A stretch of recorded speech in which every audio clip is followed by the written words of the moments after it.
Preto de 200 corredores tomarán parte no Trail Castro Barbudo que se celebra en Rianxo este domingo. Ás 11 da mañá tomarán a saída dende o Polideportivo de Campo Maneiro para percorrer unha distancia de preto de 15 km cun desnivel positivo acumulado de 710 metros. Este ano o percorrido inclúe importantes novidades con respecto á pasada edición. 14,8 km.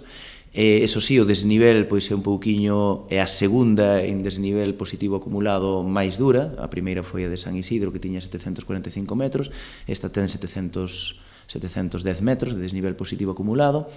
Por onde discurre? Pois saímos de Campo Maneiro, de Taragoña. Este ano cambiamos por completo os 7 primeiros kilómetros iniciales. Normalmente caíamos hacia a zona da Pastoriza e máis de Saramagoso.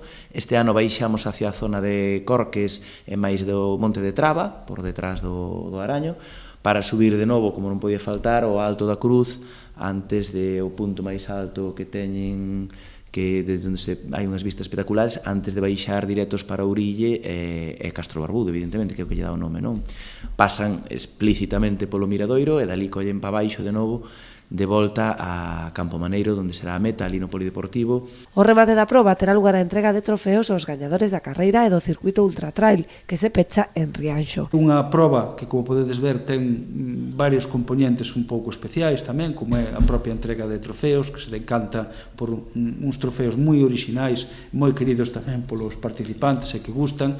Non é a clásica copa, non é a clásica medalla, senón que, pois, ao final é unha pequena, diría, pequena obra de arte ou de artesanía a que levan as súas casas e que constitúe tamén un atractivo especial.